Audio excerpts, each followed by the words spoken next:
Frédéric Chaumont pour la chaîne Agora TV et la chaîne Jasper Madère. Bonjour à tous. Aujourd'hui, une fois de plus, nous n'aborderons qu'un seul sujet car il est vaste. Le projet de commercialisation du patch à la valentonine du professeur Jean-Bernard Fourtillon. Le professeur Jean-Bernard Fourtillon. On en a beaucoup parlé récemment, d'abord parce que le pharmacologue avait été déclaré mort par le diffamateur Grégory Pasquet, et ensuite à cause de cette vidéo publiée par la chaîne de Nicolas Bouvier. Nous avons reçu beaucoup de messages en provenance d'internautes qui semblaient plutôt mal à l'aise face au discours de Cédric Pierrot-Stallmeyer, l'associé du professeur. En effet, cela fait 1 an que la société Sodéval encaisse des précommandes pour le patch à la valentonine, alors que le dit produit n'a pas obtenu d'autorisation de mise sur le marché. Nous vous avons expliqué le 25 janvier dernier les tenants et aboutissants de la décision du 2 mars 2023 à la Cour administrative d'appel de Bordeaux. Si le jugement du tribunal administratif de Poitiers du 23 juillet 2020 est effectivement annulé, en revanche, la contestation du patch en qualité de médicament est rejetée. En clair, le patch qui ne peut être assimilé à un complément alimentaire ou à un dispositif médical continue à être considéré comme un médicament et sera donc soumis à une demande d'autorisation de mise sur le marché avec toutes les contraintes que cela implique. C'est-à-dire, premièrement, un dossier conforme aux exigences européennes. Deuxièmement, qualité pharmaceutique, composition détaillée du médicament, substances actives et excipients, description du procédé de fabrication et des contrôles de qualité, stabilité du médicament et conditions de conservation. Tout ça. Troisièmement, efficacité et sécurité clinique, résultats des essais cliniques, phase 1, 2 et 3, démontrant l'efficacité du médicament pour l'indication revendiquée, évaluation des effets indésirables et profil de tolérance. Quatrièmement, bénéfice-risque, justification du rapport bénéfice-risque favorable pour les patients, ce que ne fait pas la France pour les vaccins d'ailleurs. C'est ma petite parenthèse. Cinquièmement, information destinée aux professionnels et aux patients, résumé des caractéristiques du produit, le fameux RCP, notice patient et étiquetage conforme aux exigences réglementaires. À la suite de tous ces éléments, Sodéval devra assurer une pharmacovigilance et signaler les effets indésirables, réaliser des études de post-commercialisation, si demandé, et renouveler l'AMM après 5 ans. Notre ami Rafi de Agora TV s'est rendu chez le professeur Fourtillon pour aller interroger Cédric Pierrot-Stallmeyer et surtout pour lui poser les questions que tout le monde se pose suite à la vidéo produite par la chaîne de Nicolas Bouvier. Beaucoup de choses ont été dites et beaucoup d'incohérences ont été réitérées sur l'aspect commercial et juridique des précommandes. Je remercie Rafi de s'être dévoué pour aller rencontrer ce monsieur, car je reconnais que je n'étais pas vraiment chaud pour aller discuter avec lui, et j'aurais certainement eu beaucoup de mal à garder mon calme. J'aurais été ravi en revanche de revoir Jean-Bernard Fourtillon, bien sûr. Un petit extrait. Ce que je me permets de dire, ce qui est important et qui n'incombe que votre chaîne Agora, c'est qu'aujourd'hui, la partie complicité, il faut pas tout mixer. C'est-à-dire qu'aujourd'hui, il y a des personnes qui font partie ou qui se portent comme faisant partie d'Agora TV, puisque cette personne, je peux la nommer Frédéric Chaumont, qui se permet de tenir des propos qui sont, on va dire, désobligeants, diffamatoires, fallacieux, etc. Que ce monsieur, par rapport à vous, travaille avec un prompteur, donc effectivement, on va dire, ils travaillent pas de la même façon, et surtout qu'aujourd'hui, sa source d'inspiration, on le voit bien sur ses dernières vidéos, à part BF merde, il n'y a pas grand chose, et je trouve dommage parce que le terme juste d'un vrai journaliste est de vérifier ses informations, pas une fois, mais 2 fois, 3 fois. Première petite mise au point, ce que M. Pierrot n'a pas bien observé, c'est que toutes les vidéos de Jasper Madère commencent par un générique de Jasper Madère. Je suis en France, ils sont en Suisse. Je ne me revendique pas comme appartenant à Agora TV, mais nos 2 chaînes collaborent pour avoir une meilleure portée, et je dirais que toutes les chaînes dissidentes devraient en faire autant, face aux médias mainstream qui s'entêtent à nous servir des mensonges depuis des décennies. Quant aux accusations de diffamation, ce sont des accusations graves, et en l'occurrence gratuites si elles ne sont pas accompagnées de preuves, M. Pierrot. Vous expliquez enfin que notre seule inspiration est BF merde, eh bien là, je laisserai les internautes en juger par leurs commentaires qui sont majoritairement bienveillants, et je les en remercie au passage. Parlons ensuite des livraisons qui feraient suite à la souscription d'une précommande. Donc, l'annonce que je fais, c'est-à-dire qu'aujourd'hui, où on en a discuté d'ailleurs avec Jean-Bernard Fourtillon, qui pourra attester ce que je dis, on va dire la véracité de mes propos, parce que c'est pas pour rebondir autre chose, parce que on essaye nous aussi d'être en phase avec ce que l'on est. Ce qui est important, là, aujourd'hui, c'est de redonner des réponses aux gens qui s'inquiètent, qui ont des craintes, de dire, parce qu'on a entendu arnaque, escroquerie, alors que les choses soient bien claires. S'il y avait arnaque ou escroquerie, ben moi je vais me retourner, je vais faire un procès contre le professeur Jean-Bernard Fourtillon, puisque moi-même j'ai mis beaucoup d'argent pour commander et faire fabriquer des patchs, des premiers patchs qui ont eu une mauvaise aventure, mais c'est pas grave, on en a refabriqué d'autres et on était un peu plus intelligent parce que on pensait connaître la vie, mais malheureusement on ne connaît jamais la vie. Donc là maintenant on a appris, donc on est un peu plus intelligent, donc on a fait autre chose. Mais par contre, ce qui est important, c'est qu'on respecte les institutions. C'est-à-dire qu'aujourd'hui, nous n'avons aucun patch. Marianne, Bernard, moi-même, ma famille, on n'a aucun patch. Derrière, il y a des patchs qui sont fabriqués. Donc je peux dire qu'il y a des patchs qui sont fabriqués.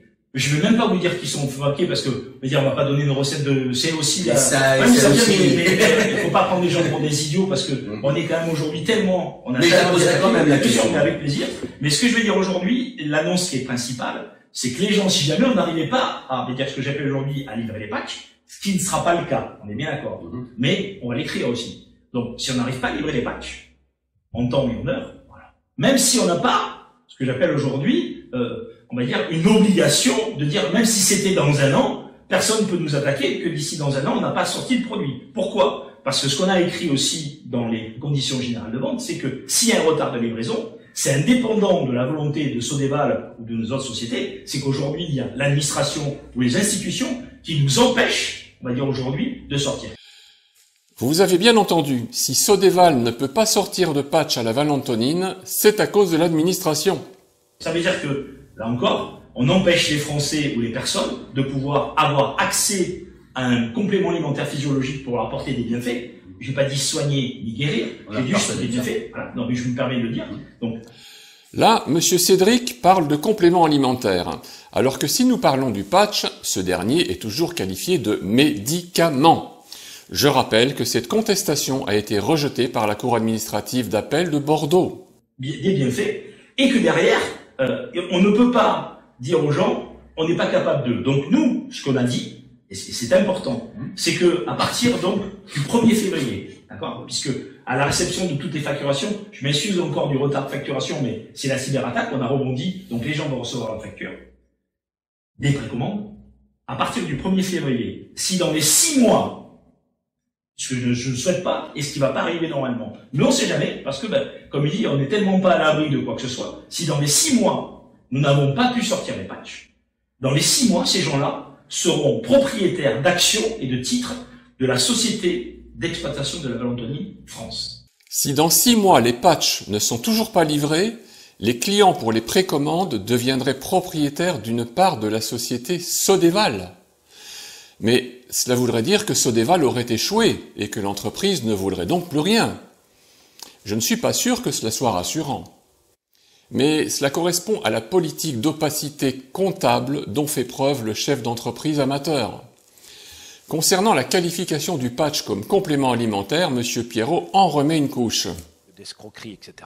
Ben, moi, j'aime bien mettre les choses, les points sur les i et les barres sur les t. Donc, pour en revenir par rapport au fameux Sésame, dedans, il y a Téléicar, et ça a été transformé en Complalim. Ça a été transformé par l'ANSM qui s'est amusé à, donc, aujourd'hui. Donc, dans ce fameux Complalim, il est dit que quand vous avez un complément alimentaire physiologique, on ne parle pas d'autorisation de mise sur le marché, c'est un visa d'exploitation. Donc le fameux Sésame qui vous permet de mettre sur le marché. Là, je confirme, si le patch était réellement qualifié de complément alimentaire, il ne serait soumis qu'à un simple visa d'exploitation, auquel cas, tout serait simple. Donc aujourd'hui, comme on se met en conformité aujourd'hui par rapport à Complalim, on attend notre dernier Sésame en répondant aux dernières questions. On mettra aussi tout le process pour expliquer que les gens puissent lire tout le parcours du combattant qu'il y a, on va dire, dedans, avec les erreurs à éviter pour être retoqués, etc. Et donc, on essaye, nous, avec toute notre équipe scientifique et juridique, d'éviter d'avoir ces problèmes-là. Mais on a quand même un problème pour avoir le dernier Sésame. Parce que le dernier Sésame est quand même validé encore par la NSM. Non, il n'est pas validé par la NSM. Je reviens à la décision de la Cour administrative d'appel de Bordeaux du 2 mars 2023. La décision du 27 septembre 2019 de la NSM repose sur l'article L5312-2 du Code de la santé publique, qui concerne les médicaments et autres produits soumis à une autorisation préalable avant leur mise sur le marché. La NSM a qualifié ces patchs de médicaments en raison de leur présentation comme ayant des propriétés curatives, et le tribunal n'a pas remis en cause cette qualification. Les requérants ont tenté de faire valoir que ces patchs étaient des dispositifs médicaux, mais le tribunal a suivi la NSM, estimant qu'ils ne disposaient pas d'un mode d'action principal mécanique, ce qui est un critère clé pour être considéré comme un dispositif médical. Chaque mot est important. Par conséquent, les patchs transdermiques restent considérés comme des médicaments selon cette décision de justice. La société Sodeval est donc contrainte d'en passer par une demande d'autorisation de mise sur le marché avec le parcours de combattant que cela implique. En outre, j'ajouterai que les lobbies pharmaceutiques, qui sont cul et chemise avec la NSM, feront tout pour que jamais ce patch ne reçoive cette autorisation. L'enjeu est colossal, ils ne reculeront devant rien. Revenons maintenant à l'opacité de la société Sodeval. Les investisseurs et ceux qui s'engagent pour une précommande ont absolument besoin de savoir comment est utilisé cet argent. C'est normal. Et ils ont donc besoin de voir les éléments de comptabilité avec toutes les balances comptables. Monsieur Cédric, Fabrice, Georges, Pierrot, Stallmeyer, Guénam, Schmitt, quand avez-vous l'intention de rendre publics les éléments de comptabilité et les plans d'investissement de la société Sodeval ? Votre business plan devrait également être visible sur votre site, vous qui êtes toujours si clair et si pragmatique. Si vous souhaitez réellement jouer la transparence, si vous voulez réellement mettre les points sur les i et les barres sur les t, c'est le moment ou jamais. Mais j'ai l'impression que vous n'y avez pas intérêt. Prouvez-moi que j'ai tort, j'en serais sincèrement ravi. Passons maintenant à un aspect qui, pour certains, peut paraître futile, ce sont les éléments de communication, et notamment les emails et conditions générales de vente, qui sont truffés de fautes d'orthographe. Là aussi, M. Pierrot nous donne sa version des faits. Et que donc les conditions générales de vente, je me permets de revenir au sujet principal, n'ont pas été rédigées par moi-même et ont été rédigées par une personne qui s'est occupée, un webmaster qui est étranger, qui parle 6 langues, mais qui ne maîtrise pas entièrement le français, et que derrière, bien évidemment, on l'a mis en ligne directement, et par des petites mauvaises mains, on va dire derrière, malencontreuses, on ne peut pas faire les modifications puisqu'on a eu directement des cyberattaques. Donc, si je comprends bien, c'est un prestataire étranger qui a mal fait la traduction ou la réécriture des conditions générales de vente. Et en plus, pas de chance, il est impossible de corriger le texte. Si vous ne maîtrisez même pas la présentation des conditions générales de vente, qu'allez-vous maîtriser dans le reste de votre business ? Donc, toutes ces fautes d'orthographe, c'est la faute du webmaster du site internet. Et comme le site est déjà publié, il est impossible de le corriger. Comme c'est logique. Parlons maintenant de cet email qui avait été rédigé par le professeur Jean-Bernard Fourtillan et qui lui aussi est criblé de fautes. Là, normalement, le webmaster n'y est pour rien. Il y a quand même quelque chose qui chiffonne, parce que je le souligne. Bien sûr. Je l'ai bien dit, qui a rédigé cet email. Je dis pas qu'il a envoyé, qu'il a rédigé. Parce que il a été relevé que ce mail avait beaucoup de fautes. Or, 2 secondes, Monsieur Jean-Bernard Fourtillon est quand même connu et reconnu avec un bac plus je ne sais combien, et avoir une qualité d'orthographe hors pair. Alors, je vais vous répondre normalement et tranquillement. Absolument, tout à fait. Donc, en fait, ce qui est important, c'est que je me permets de révéler quelques secrets du professeur Jean-Bernard Fourtillon. C'est-à-dire qu'aujourd'hui, il n'a pas d'ordinateur. Aujourd'hui, quand il répond, quand il fait, il se sert de son portable, de son iPhone. Et aujourd'hui, malheureusement, l'iPhone, on est dans de l'intelligence artificielle, mais ils n'ont pas été jusqu'au bout, et ils font quelques fautes d'orthographe. Et donc, du coup, Jean-Bernard, quand il rédige avec son portable, mais des fois, il m'envoie en copie pour être sûr que je sois en copie, mais il ne me l'a pas envoyé avant pour que je regarde et que moi aussi je le corrige. Voilà. Donc, en fait, il a fait directement son message sur son téléphone portable avec l'iPhone, et malheureusement, ça fait des fautes. Voilà, je peux pas dire mieux. Voilà. Bien, bien, bien. C'est donc de la faute de l'iPhone. J'avoue que je ne l'avais pas vu venir.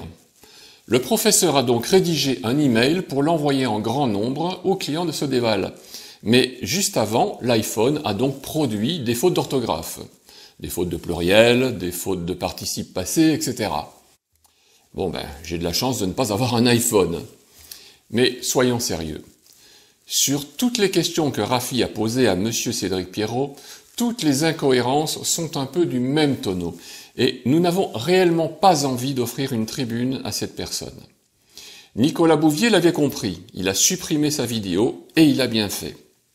Notre but ici n'est pas de massacrer une entreprise comme Sodexo, mais d'empêcher des actes qui sont malhonnêtes par des abus de faiblesse face à des gens qui sont désespérés par leur état de santé.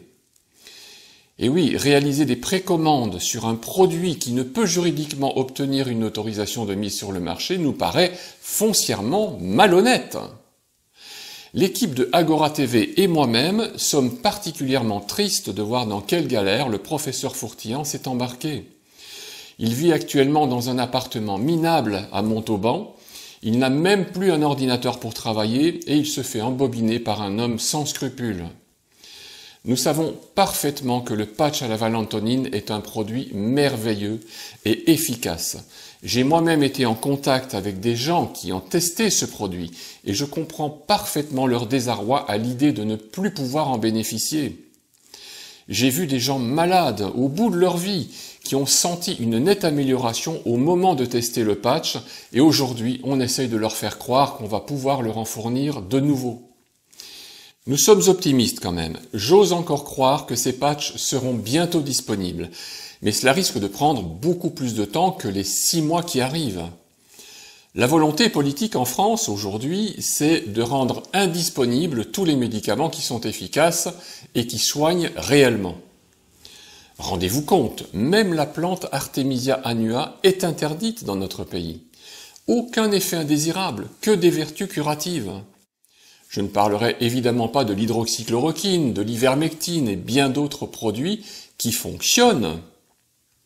Par contre, on va continuer à vous vendre des produits injectables expérimentaux dont la toxicité n'est plus à démontrer, ou encore la chimiothérapie pour les cancéreux qui sont de véritables tortures et qui mettent à mal notre système immunitaire. Mais au final, oui, nous sommes optimistes.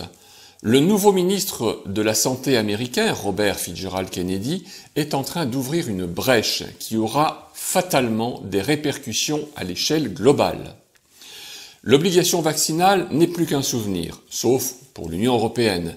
Mais cette institution qui est en sursis, surtout depuis qu'ils ont mis en place le fameux bouclier démocratique européen, un véritable bouclier contre la démocratie, ça ne tiendra pas. Chères résistantes et chers résistants, l'esclavage va bientôt se terminer. Je vous dis à très bientôt.